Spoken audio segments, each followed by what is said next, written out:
You are listening to the Main Event Moto podcast.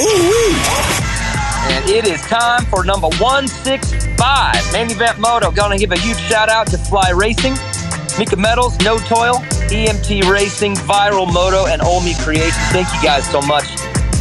And of course, motorsport.com, All-American Chevy of Killeen, screen printing done, Guts Racing, Scott USA, and DRS Suspension with RaceTech. Thank you guys so much. And Blenzol, brand new sponsor to close out 2020 with us. I want to give a huge shout out to Blenzol. You're going to learn a whole lot more about them in the next few weeks, but I want to welcome them to the show. Thank you guys so much for joining us on Main Event Moto. Blenzol, part of the team. What's up, Joe? What up? How you doing there, man? Are you so safe? Good, so good, so safe. Are you safe? Hell yeah, buddy. What's going on in SAC, dude? Give me a report from the homeland. Let's see. They tried to take over I-5 about an hour ago again, and today it's a little different. The cops said, like, nah, we're not playing as many games anymore. So the cops immediately set up a perimeter wall of cop bodies along the freeway, and then they corralled everybody and got them off the freeway. But they were able to block both sides, south and northbound of I-5 in downtown Sacramento.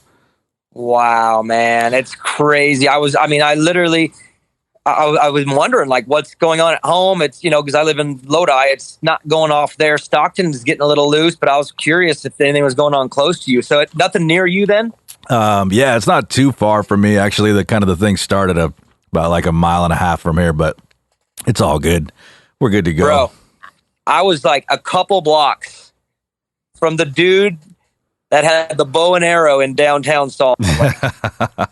Did you see him? Oh, yeah. That guy went viral. He had a bow and arrow out trying to shoot people with a bow and arrow. Dude, he really miscalculated his odds, like really badly. Yeah, that wasn't a good choice. I think that was all a passion move on his part, not well thought out because it didn't go well for him. But, dude, that was a couple blocks from me. I don't know if you saw my Instagram, but I drove and got stopped at it and had to turn to go around to get to the hotel. And man, it was a wild night last night, just watching the news and knowing that this was like right over there. It was crazy. Yeah, no doubt. I bet everybody's got some kind of story or something in wherever they're at, city they're in, whatever they're doing, dealing with all these protests and the riots and everything going on.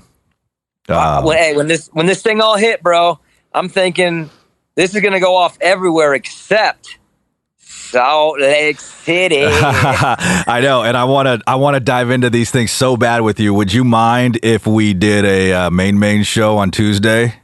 And we'll talk about all of the protests and everything crazy going on, and maybe even a little behind the scenes stuff, because I know the listeners of Main Event Moto are super anxious to hear what's happening in Salt Lake City. I know they are. All right, well, I'll give you the rundown on what's going on here. First off, I'm bored.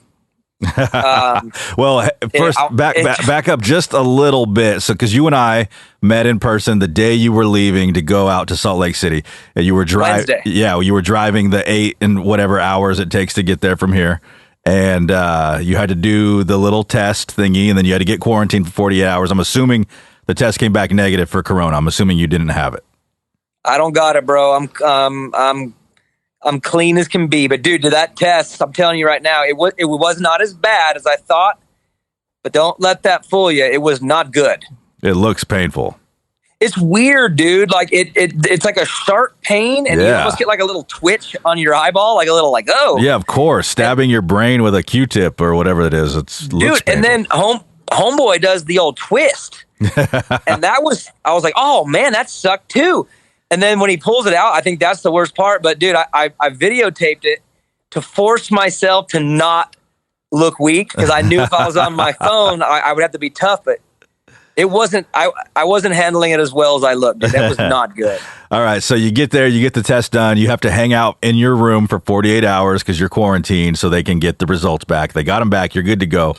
And then what? You guys met up with the TV crew and started preparing for the first race of this crazy series we're having. Yes, crazy is right. We're gonna talk about that. Yes, crazy. Lockdown. Make sure I'm good. Then made the move to the stadium. Got my credentials once I was good. And then honestly, it's been okay. Like I know it looks like it's crazy there because we're all separating and everything, but it's honestly not that bad as it looks. We're all, we're within enough range to communicate. We're just not like up in each other's grill. We did a virtual press conference. We did our regular TV rundown meeting. So it's almost like we're all doing the exact same thing. We're just not shoulder to shoulder. It's not as bad as it seems. The mask thing that's tough. It was hot here, so it's even hotter when you're wearing that mask all day. So it's obviously uncomfortable and unpleasant, but it's part of the gig. It's what we got to do. But honestly, man, it was a nice little smooth transition in. I was pretty fired up today, and I'm tired right now. I'm pretty worked, but it was a good day. It's been a good trip so far. Honestly, it's been a little more slow paced, but not too bad. You know what's weird is because of all the craziness going on in every city in America, it feels like right now with the riots, I forgot all about COVID-19 and Corona and quarantine and wearing face masks until I watched the races today and I see all of you guys social distancing and wearing masks, and it was like, oh yeah, coronavirus is still around. It seemed like almost weird to see you guys worried about social distancing and wearing masks, and Ricky and Ralph sitting in the same booth but not on the same camera because they're far apart. And it was like, oh yeah, I forgot about those. The riots have been distracting me. It's weird how quick that changes, right? Like even for us, we're all there and we're all like in kind of like race mode, but COVID mode, whatever. Like we're being safe. We're in our TV production meeting. We look down the hill because we're up on top and we see the smoke from the cop car they flipped and were burning. And even all of us, like everything kind of turned to the riots. It all turned to like, are we good? There's a curfew. Can we get to the track in the morning? Like we all shifted. And then once we got up there today, it's secluded. Once we got up there, I felt like we all forgot about the riots all day. And then I got back here and turned on the news and it's still going crazy. So you know what I mean? Like things can change just like your comfort and where you're at. And that's what happened today. Like once we got there, we locked in. And I'm assuming you turn on the TV and you're like, oh yeah, there's dirt bike racing and COVID-19 is still a thing. I forgot about that thing. And that's quick, dude. Yeah, very quick. Well, the important thing is that at least your masks are branded Fly Racing. And so that, representing. That's Hey, you know who else? I mean, I got to say right now, Fly, Jason Thomas hooked it up. He brought me a box of clothes. He got me the mask. Looking good. I mean, if you're going to wear a mask, you got to have a stylish one. And, dude, he came in clutch for me, bro. I was going to have to do laundry tomorrow, but I got 5 brand new Fly shirts, so I'm going to make it till Friday. What's the energy like as far as just, all of the group involved in this thing? Are you guys all staying in the same hotel for the most part? A lot of us are. Not all the riders, dude. The riders, I don't know if you follow some of these riders on Instagram, but, dude, they're not at the hotel, man. They got some sick Airbnbs up in Park City. Like, this is summer camp for a lot of these guys. They got nice cribs, but a lot of the Cowie team is at my hotel. A lot of the TV crews here. There's a lot of us. You go down the lobby and you're seeing tons of people all the time, and they're all in the same parking garage. So, yeah, we're all kind of here, and the mood is good. The vibe is good. It's everybody's pumped to be back working, I think, and we're all kind of like, yeah, this is all a little different and weird, but not that big of a deal, man. Let's go racing, and that's how it was today, dude. Like once the first guys hit the track, it was just on. It was just racing again. It was Supercross again, and even our circumstances almost like we almost forgot about those because we did get caught up in just the racing itself. So it was cool, man. The mood's good, the vibe is good, and I'm pretty stoked. We'll see how it goes once we get into this thing, though, dude. We'll see. We got a lot. We got 6 more to go, and we'll see if the mood is as good once we get halfway through these things. But right now, man, I'm ready for Wednesday, bro. Like, yeah, let's do the next one. First off, all right, let's get into the dirt a little bit. I want to say congrats to you on your McElrath pick. That was solid on your part. Thank you, sir. I appreciate that. How did you know? Because I know. I know, and I'm gonna do. I was like, that son of a bitch. He did it. He really did it. So here's the thing. When we're done here in a few minutes, I'm gonna go get some Olive Garden because I'm hungry. I'm hangry, bro. And then when I get back, I'm gonna do a full breakdown of the race. I got a lot of thoughts in my head. I'm gonna break it all down. That's one of them. I'm gonna get into Shane. And then I'm going to do listener questions after that. But I'll tease my thoughts on Shane. There was too much math that added up. He's great there. He's good on the West Coast. He's always good right out of the gate. His bike's the fastest bike there. I mean, how many variables that needed to add up to this one? Now, I don't say he's going to go and win the rest, but there was just too much math. It was just too obvious to me that he would get at this first one, no issue. Your boy looked good. He was good. Hey, he went full shave on the head. Did you notice? Oh, he had a hat on, huh? Maybe that had something to do with it. Dude, he went full commitment, bro. And he just looks like meaner and tougher.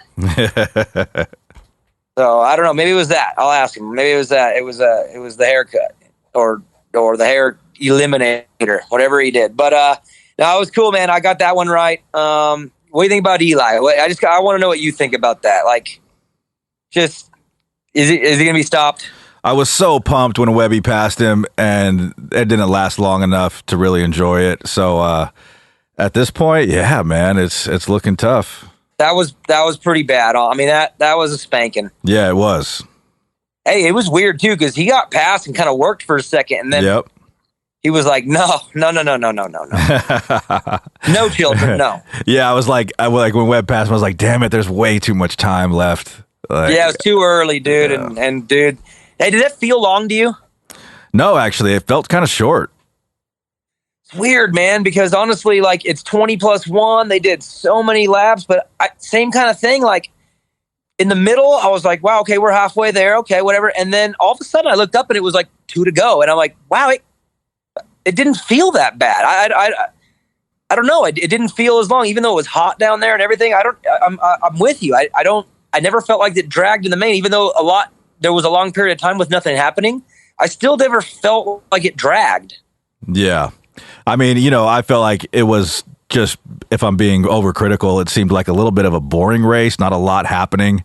Yeah. A few passes here and there in the front, but that's about it.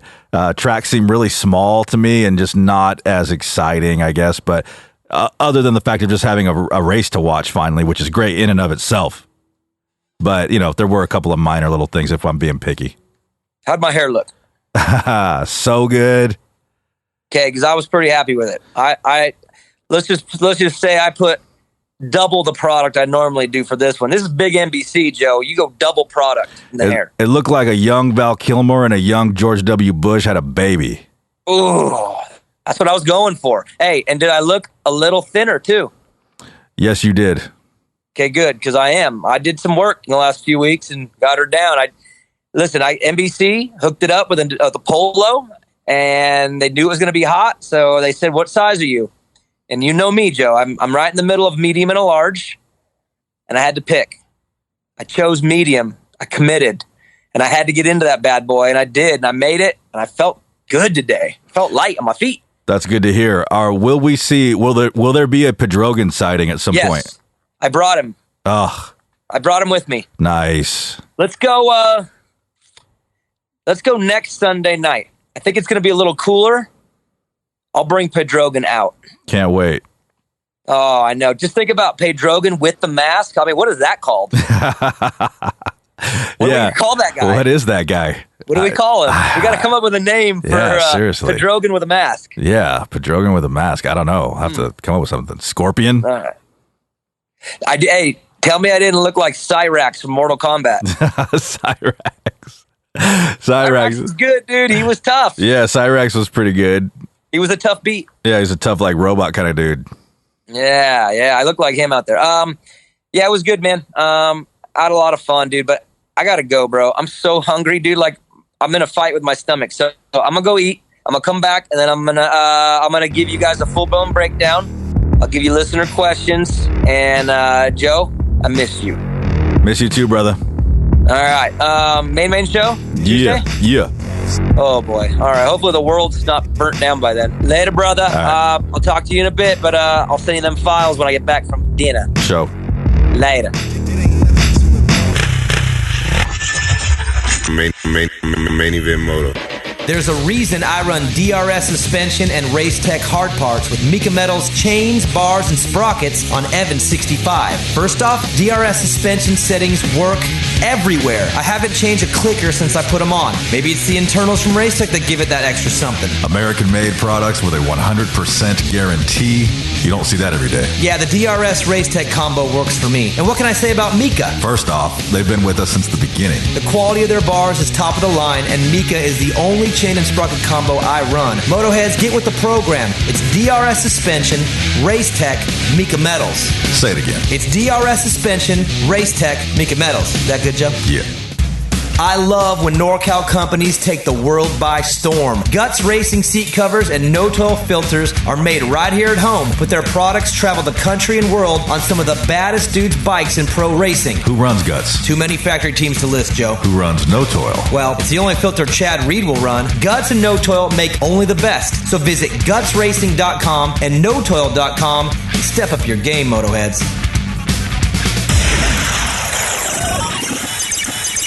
Main Event Moto Podcast. All right, Motoheads, I'm going to break this thing down for y'all. And I think at the next show, I think I'm going to get the Dirty Dolphin Dave Ginolfi to do a breakdown with me. But today's a little rough just because it's early and the scheduling is a little bit tougher. So it's just me. I'll give you everything I got, though. I got a lot of thoughts in my mind after watching that. So we'll go through it. And I got listener questions coming up after this, and we'll have a little fun there. But I want to thank you guys all also for tuning in always and being a part of this thing with us. Thank you guys so much. So, all right, let's get to the top of the top. That's Eli Tomac. Smash City. I mean, straight up. I made a point in the show. If you think about the last couple of years, he's won so much, but he's had these moments where you're just like, what? I almost thought one of those was going to happen. You know, he gets passed by Webb, and then Roxon gets him, and it's looking odd. And I'm wondering if, like, is this going to be one of those? And he's just different. I mean, it's been a while since we've talked about it because we haven't been covering racing for 85 days. But God, he's just different. It's fine tuned, it's polished, it's perfected. And he made mistakes, got past, regrouped, and he regrouped with anger, honestly. When he got back by Kenny, got back by Cooper, charged up, got Baggett, and took off, it was like an angry Eli. And when he's like that now, it's great. I mean, I'm even thinking back to years past. A lot of those weird moments, they came, with a little tip over, a little mistake, whatever. But whenever he's ridden kind of angry and from the back and kind of desperate to get to the front, he's pretty good. He's actually really good in that scenario. I know he's made mistakes in that scenario at times before, but I just feel like he's found this ability to turn it up another gear and just be faster than everybody. On a track that was so simple and so easy and so similar, and it wasn't to him. He was faster. He was 0.4 faster than anybody in that race at his best. And he made passes and pulled away on a track that was simple and hard to pass on. And he couldn't have done it any better. I mean, he whole shots the heat race, the main event, just makes his moves when he needed to. And it would be silly of me to say he's going to win all of these because that's just, the odds are so impossible. But 20 minutes plus one here? I mean, unless something goes really, really wrong, who's going to beat him for 20 plus one? He's going to have to make a dramatic mistake and do something silly or have someone do something into him or like AC goes down and he hits the bike and maybe bends a shift flip. Something outside of his own performance is going to have to stop him. He's just a tick better, and he's in an environment that's perfect for him. It was impressive. It was dominating, and it was authoritative. And I hands down, it was one of the best rides we've seen out of him. I believe that. I mean, there's been a bunch, so I know that sounds silly, but think about it. Your two biggest rivals get you. You get them back, pull away. It was strong. It was really strong, and he deserves a lot of props. I give Cooper Webb a lot of props, too. Just one tick off of Eli, and he even fought back late and kind of tried to close that gap, and that's who he is. He's a no-quit kind of guy, and you saw that late. but he was just a little bit off. Eli just has a little bit more of that raw speed. You could tell the guys were being patient and cautious, and Eli had the ability to be aggressive still. So it was really good for both those riders. I give Cooper Webb a lot of credit for fighting like he did. His championship hopes are, he's going to need a lot of help, but he's going to do his part, which is get up front and fight and battle, and he was second best today, but he was good. Kenny, I just did the press conference. I don't know if this is going to come out before the press conference comes out, so I'm not sure. He mentioned at the press conference that he's not upset about it. He's okay with it, but it wasn't ideal, and that's pretty much word for word. It wasn't bad. It was a solid ride. He got a podium. I mean, the top three are great, and he was the third best guy today, and that's okay. But it's not okay for the championship. It's not going to be enough. But I still think I don't want to jump the gun here before we get into these other six. But I think Ken Roczen's already won. He won 2 races or 3 races maybe this year, 2 or 3. He's battling deeper into the championship than he ever has. It was a great step, and it's a step closer to where he belongs, which is at the top of the championship. He can do it. He should be able to get one, I think. It's a great step in the right direction, but he's just a little off the pace of Eli. I don't think he's willing to hang it out that little extra. They're all so good right now, but Eli's just found something. He's found the ability to control the something extra, and it's going to be tough for Ken. And I give him props for getting a podium today. I've given props for saving that crash. Oh my gosh, that could have been that game over right there. That was game over championship, and he saved it. So give him a lot of props for that. But he just was a little off the pace of the other two, and that's how the day went. In the press conference too, he wasn't thrilled with the track, which I'm going to get into the listener questions. I've already peeked at him, and you guys want to go at the track. I'll give you the behind the curtain reason for the track design. It's going to get better. Y'all need to calm down. So I'll get to it. Anyways, good ride for Ken Roczen, though. I think the top 3 guys were just great. I mean, Kenny won his heat. Eli won his heat. Cooper was right there in his heat, right behind Eli. They were the 3 best, and they went 1, 2, 3 in the order of probably how it should have went. Flip a coin on Cooper and Kenny, but Cooper's just so strong late. You're going to have a hard time dealing with that guy in the last 5 minutes. He's just stubborn warrior, man. He does not give in no matter what. Going back behind that, I mean, I'm just going to go off of what randomly is popping into my head right now, but Martin Davalos got like almost no time at all, but was pretty solid and pretty awesome. Give him a lot of credit for that. Back in the day, we used to do uppers and downers on this show, which we should probably bring back. I thought that was a cool segment. In fact, note to self, we're going to bring uppers and downers back. In fact, I don't want to jump the gun. Anyways, Martin Davalos would be my upper. I thought that was an awesome ride for him.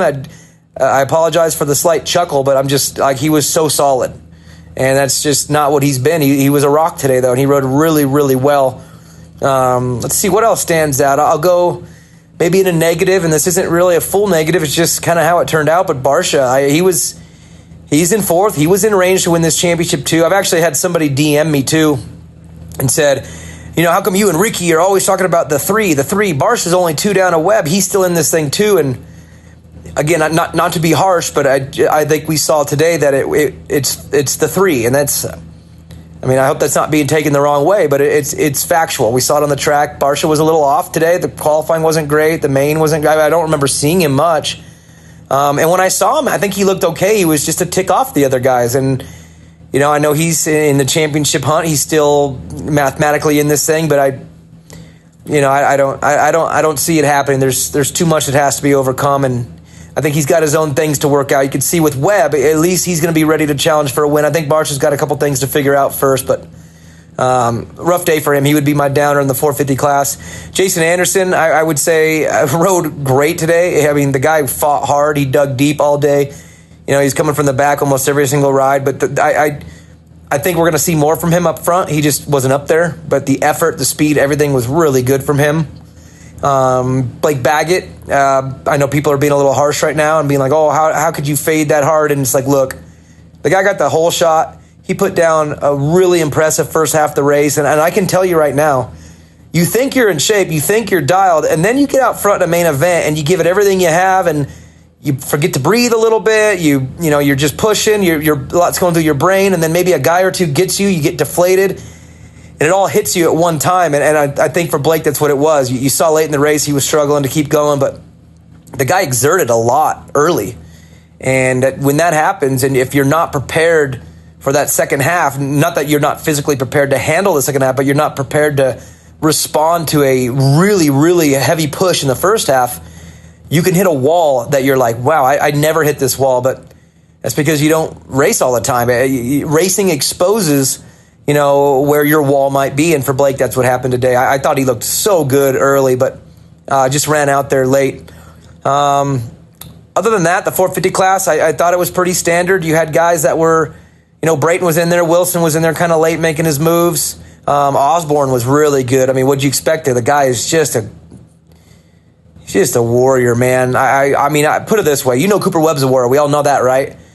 I mean, word from Webb has told me that, like, Osborne is a madman when they train and practice. Like, he is just, he's next level when it comes to anything uncomfortable and gritty.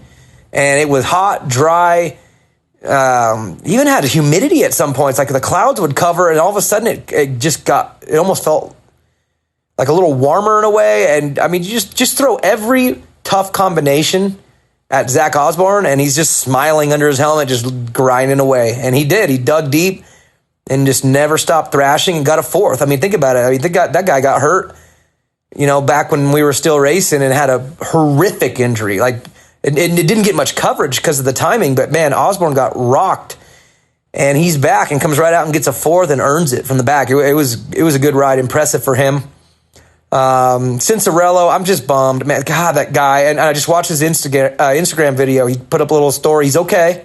If you're all wondering, he's okay. But he just said, you could hear it in his voice. He says, I'm just sick of going down.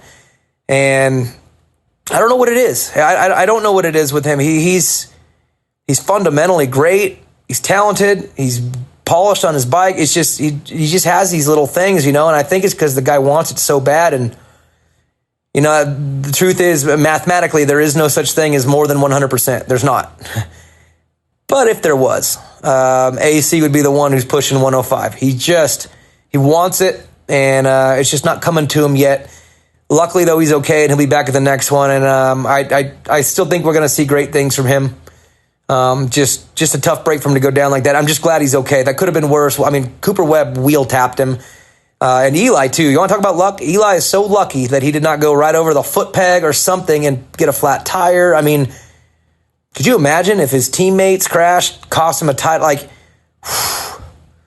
that would have been rough. So lucky for Eli and Webb, they were able to get through that okay. And just really unlucky for Adam to be on the receiving end of that. That was tough. All right, let's go 250s.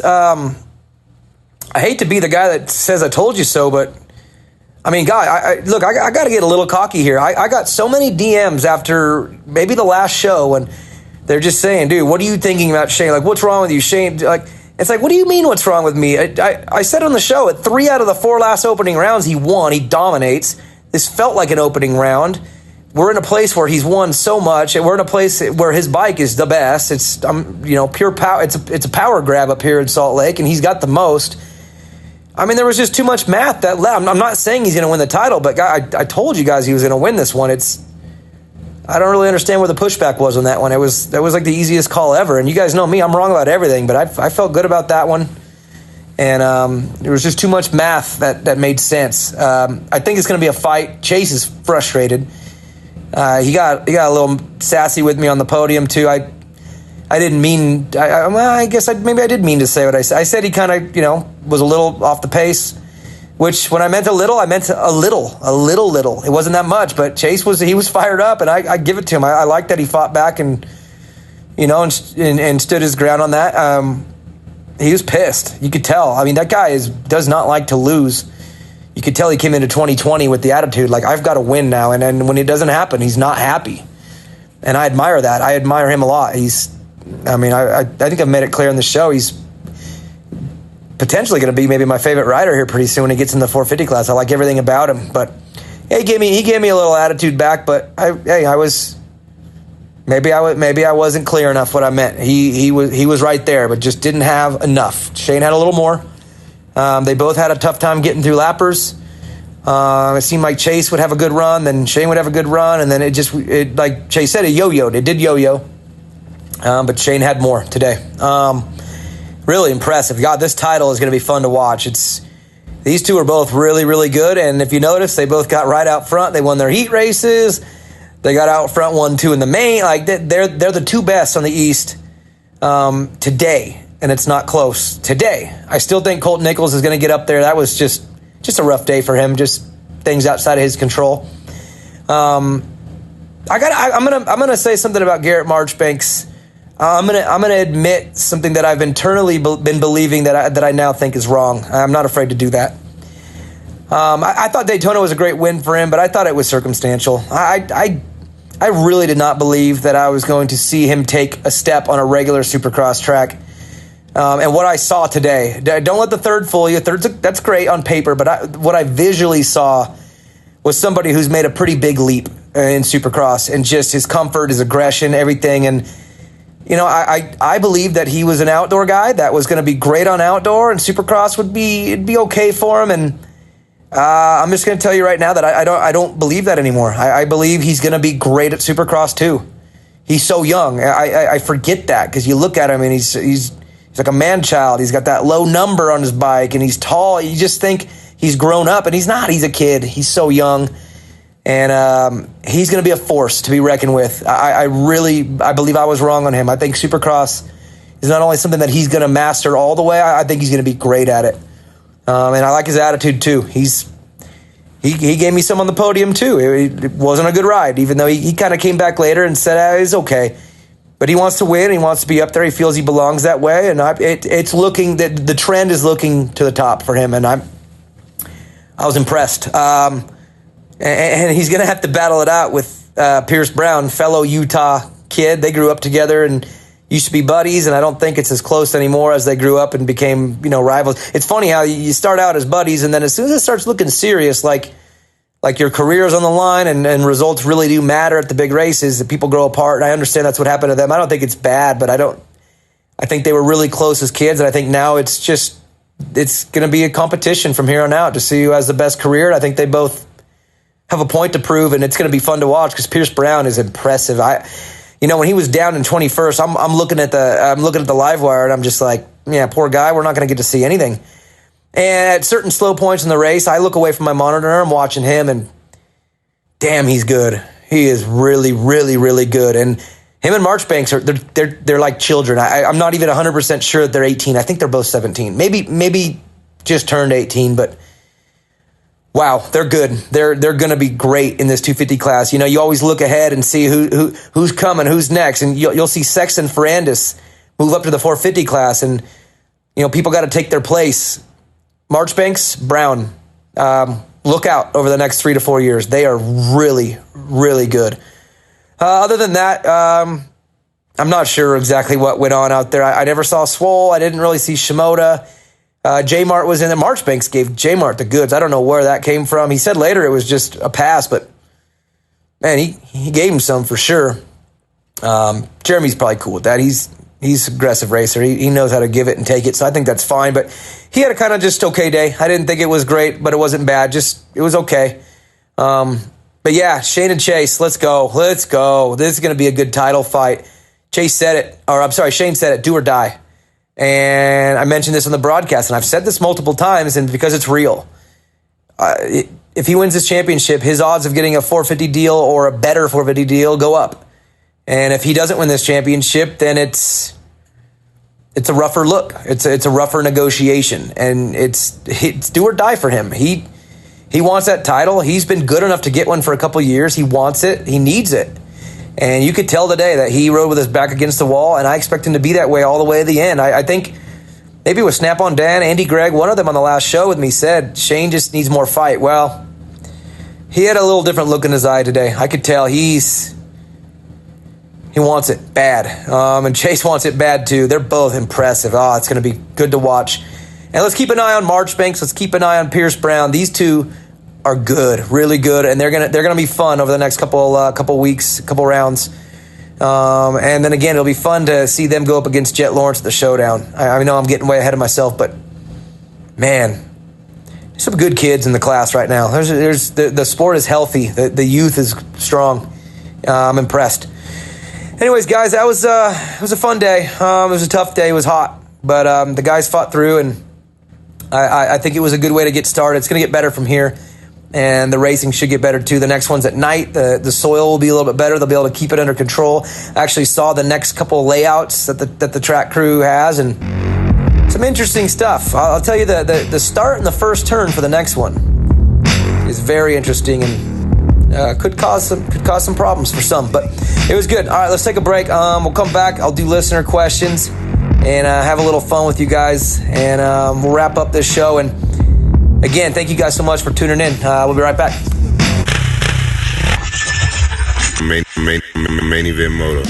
Look good? Check. Protection? Check. Fly Racing has had the gear game on lock for years, but the Formula helmet has taken Fly to another level. They didn't just make a high-quality helmet, they redefined the standard for the most important piece of safety equipment on a rider's body. Use your head and protect your head. Run the Fly Formula helmet. Then cover the rest of your body in Fly's Evolution and Kinetic gear lines. Easy decision.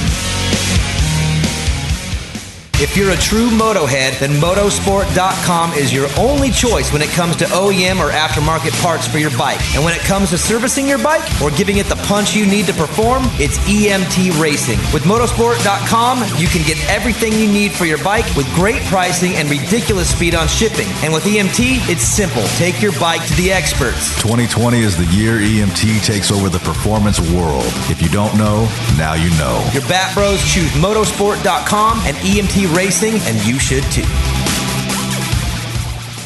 Motoheads, do you want to stand out on and off the track? Make sure to check out Viral Moto for your jersey lettering and apparel needs. That's viralmoto.com. Because having a blank jersey is about as bad as Vincent's golf game. And when it's time to get a screen printing project done for your business or personal use, you have one choice. It's screenprintingdone.com. Neil is the man. You know those Main Event Moto sweatshirts you're wearing? Yeah, Neil at Screen Printing Done did those. You know that sick new Viral Moto shirt you're wearing? Yeah, Neil did those too. We like to look good. That's why we choose Viral Moto and ScreenPrintingDone.com. All American Chevrolet in Killeen, Texas is a proud supporter of Main Event Moto and invites all the Moto heads to experience the difference for all of your Chevy sales and service needs. Mention Main Event Moto and get 50% off your next oil change and a front end alignment at no charge. Remember, whether you're hauling your bikes to the weekend track, trail, or race, or commuting to the job that pays for your moto habit, we have the truck to get you there in style. Visit us online anytime at ChevyKilleen.com. That's all American Chevrolet of Killeen.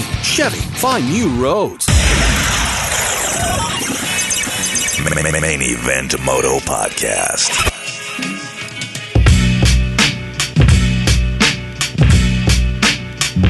Welcome back to Main Event Moto. I want to give a huge shout out to our sponsors that make this happen. Fly Racing, Mika Metals, No Toil, EMT Racing, Viral Moto, Old Me Creations. Thank you guys so much for being a part of Main Event Moto. And all the love in the world to motosport.com, All American Chevy of Killeen, Screen Printing Done, Guts Racing, Scott USA, DRS Suspension with Racetech. Thank you guys. And of course, Blenzall. Again, welcome to the team. Got a lot to say about Blenzall in the next coming weeks. Got some stuff being shipped to the house right now, so we can get a little test run done. I'm going to do a little sampling, a little diving into what they do, but Blenzall's a pretty cool company. Look them up. They're on Jason Thomas's podcast as well, so you guys might already recognize the name, but get to know them. They're doing good things, and I'm excited to be working with them. Let's do the Scott USA Prospect listener questions. Again, we've kind of skipped this segment here for, I don't know, a couple weeks just because we've been just doing things a little bit different, but it's good to hear from y'all. I'm looking at these questions, and y'all make me laugh, except for you, Hobo Nick. Your question is... it's just about right. It's just about what I would expect from my man, Hobo Nick. All right, let's do this thing. First one comes from 3Monkey250F. He says, was this track made for you and Danger Boy to race on? It seems easy. Yeah, I want to get into the track thing. Joe mentioned it too at the beginning. It's the first one back. You know, it's hot. It's a day race. We don't know how much time the guys have had. Or, they might be feeling good, but do they really have their base back? Do we really want to go and make things a little too wild and dangerous with the first one? No. there's 6 more of these things in Salt Lake City. They're going to make adjustments. They were already talking about it today. What are we going to do? How are we going to change things? What's the plan? It's a work in progress. I think they just wanted to come out nice and smooth. Let's get into this thing. And the track was difficult for the reasons that we all saw. It was dry. It was dusty. It was, there was some ruts in between things from them, being aggressive with the watering early. And it was tough. And it was a day race. And it was hot. It was the perfect storm for a hard to maintain racetrack, and it's going to be all right. It was easy. The riders know it was easy, but it's going to get better. All right. I promise. Next one, SWN136. What round is Tomac going to hand this thing over to Webb? I don't know. I'm not seeing it. I mean, go through the results this year and take a look at what he's done, and look at the couple rounds that he was off. He was off at Anaheim 1, yeah. He's a little off at maybe Atlanta. Was that the one he had a problem? Yeah. They still weren't that bad of performances. His very worst stuff this year has not been that bad. I don't think he's handing over anything to anybody. I really don't. I think. Man, I hope these guys can get in there and mix it up. But I think this is a run starting. I could see him winning more than half of these things and cruising it in at the end. He's got control over it, I think. Next one, Tanner128. Yeah, so I haven't responded to one of these in like 2 years. So hi. Well, what's up, Tanner? Where you been? What's the problem? Where'd you go? Next one, Dio. Dio says no fans. Dry ass track, mellow track, ran midday on a Sunday. Did they accidentally run the Futures program? Well, Dio, that's pretty funny, and I like what you did there, but I just answered all those questions about a minute ago. But you're pretty funny. I'd almost give you the gift card, but no, can't do that. Greg Fouts, 216. How was it being trackside with the mask on? Honestly, if it wasn't for the temperature, I don't think it would have been that bad. It was a little hot. It made things a little, foggy in the eyes a little bit. You kind of breathe up. But overall, it wasn't too bad. It was just hot. Like, it was just hot everywhere. I was trying to get in the shade all day and, drink as much water as possible. And yeah, the mask thing made it a little tougher, but otherwise kind of got used to it. I mean, it was definitely weird, like at first, like right when we walked into the stadium and it was on, it was like awkward. I'm not used to that. I've been doing that at home. It was a transition, but by the end of today, I forgot. I was just walking around with it on. So I'm converting. By the end of this trip, I might just keep one on forever, especially if I get badass ones from Fly Racing. So, no, Greg, it was okay. Anthony Rodriguez, 209. Does Daniel Blair remember the Top Gun racing he did back in the day at Los Banos? Of course I do, dude. It was my glory years. It was probably the highlight of my racing career was racing at Los Banos Fairgrounds. I mean, it's where I probably made the most money in my life. Yes, I do remember. And he says, my mom won money betting on him. And tell your mom, you're welcome. Next one, Renner153. Did DB shave under his mask or just let it ride? I did shave. I'm shaved down like a nice skinned little baby. I feel good. T Sooth 00. Is AC alive? Man, that was tough, huh? He is, like I said, the Instagram video, he's all good. He's banged up. I think his back's a little messed up from being wheel tapped. But AC's okay. I hope he's okay to get back at it in this next one. Maybe it takes him a week. I don't know. Maybe it takes him 2 weeks. Luckily, we're going to be racing so much. I think he'll be able to get back in the groove as long as he's not messed up too bad. And from what I understand, I think he's battered and bruised, but you can race when you're battered and bruised, and I'll bet you he'll be good on Wednesday. So. Next one, JA781. Are the top 3 racing like it's the last race and everything depends on that race and no longer have the mentality of I'll settle for a third this race because I have blank more to go? So the question is that the mentality? Is it all in? I think so, but within reason. You saw Kenny kind of check up today and just, realize the situation. He made a big mistake. He settled in. Cooper fought pretty hard and deep. Eli, obviously, I mean, he treated it like it was a one-race runoff. He wasn't there to ease in. He was there to win, and he did. He looked great. Next one, James Burris. Isn't this a good time to test helmet comms with mechanics? I feel like the whole mechanic thing is not beneficial. Yeah, you know what? I'll be honest with you. I don't know the rules, or maybe I'm sorry. I don't know the reason for those rules. Maybe there's something I don't know. Maybe they've tried it. Maybe it's a danger thing. I don't know. But my math would tell me that I think it's a good idea. I think it'd be great for communication. I think it would be great for safety, for obstacle riders down. Like, obviously, you can't tell Webb and Tomac, hey, AC's down. It's like they're already in the air. But you know what I mean? There's been times ahead where you got a rider down in a section, whatever, and I think it'd be good for some communication. Maybe not the mechanic. Maybe someone up top that has a better visual and a better view. And I mean, yeah, it might take a little bit of the strategy out of it, but at the end of the day, you still got to physically ride the motorcycle. And I think it'd be worth it. And I think it'd be cool. And I think it'd be great for TV, especially if you could tap into those audio. You know, like they do on the NFL. Sometimes they'll be like, oh, this is some sideline. This is the coach last week. He was mic'd up. Well, man, could you imagine hearing, the KTM guy talk to Webb? Or maybe it's something like that where yes, we do this, we allow it, but we have access to it. So we are able to tap in from the broadcast. And that would keep maybe the teams from being too strategic with their information. Maybe they would keep them just talking safe stuff. Something like that. You know what I mean? I'm not saying everything's perfect about it. What I'm saying is it seems right to me. It seems like it would work, and I'd love to hear the debate on both sides and see if it's possible, because I think it'd be rad. So good question, James Burris. Next one, Cody Seiler. Are people actually riding in Salt Lake City because they want Pedrogan? If that's the case, just wait. Pedrogan's coming. He's coming soon. Whatever night's not hot, because I ain't wearing that thing in the heat, man. Fenson Brinson, you think next week we could get AC to lay on the track again somewhere so there would be at least one challenging obstacle? That's a motorsport.com gift card. That's creative. That's funny. It's relevant. Fenson Brinson, congratulations. Motorsport.com $100 gift card. Hit me up in the DMs and I'll get you set up. That was really good. Cody 975 Piscatelli, how does JGR have so much bad luck? I don't know, but they do, and I don't know. I mean, I obviously feel bad for them, of course, but gosh, for Brock Tickle's he's a good dude. He's a cool guy, and I'm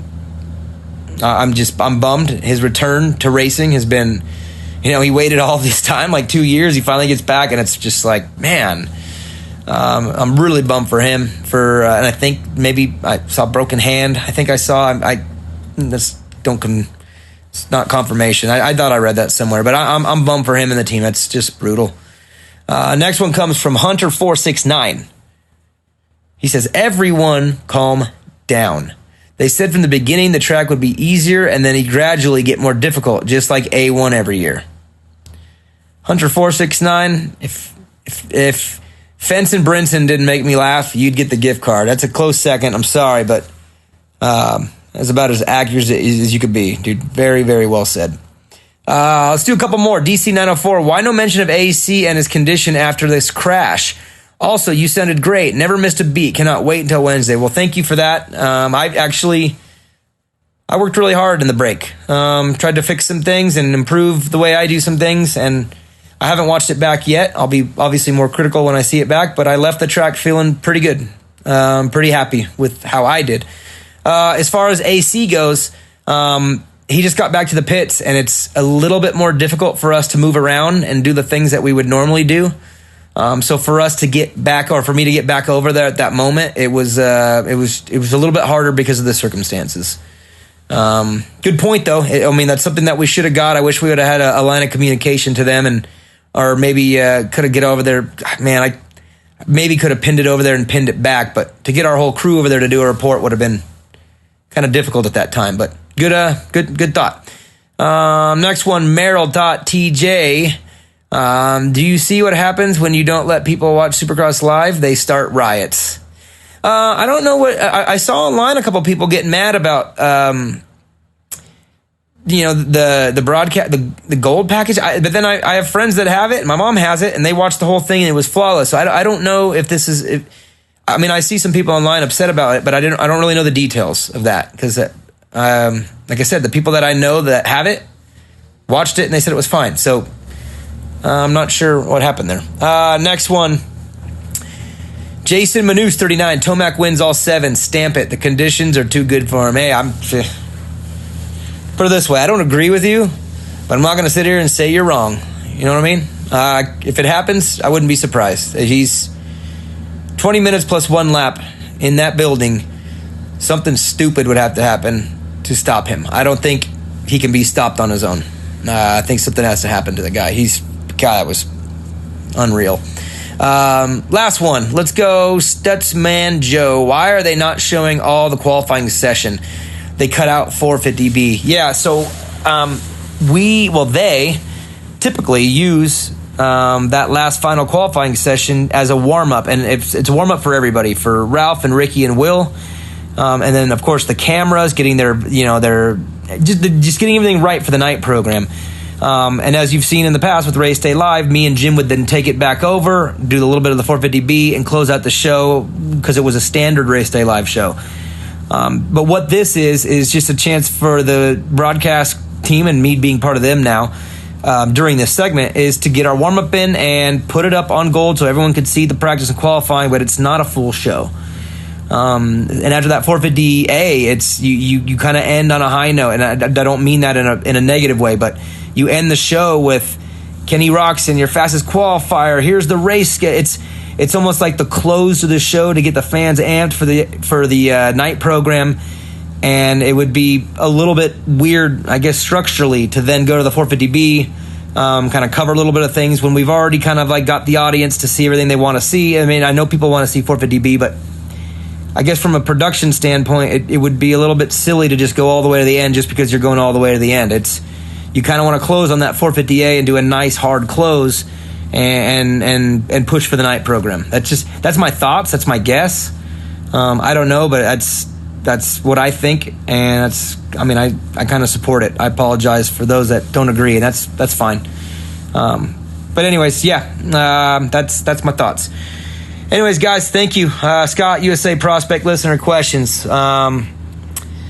Thank you guys so much for partaking again. It was good to hear you on the Instagram. And, it was fun. It was a good day. I'm very, very relieved. I'm very tired, but very, very happy. And we'll be back on Wednesday, and I'll have Janalfi do a breakdown with me. I know I'm going on Popamex Monday night. And as Joe just said, I'll be going on Main Show on Tuesday if y'all want to hear about Joe and I's thoughts on the world. It'll be riveting or depressing or angry, or I don't know. Crazy world we're living in, guys. Anyways, thank you guys so much. This is episode number 165, and catch y'all in a few days. Thank you.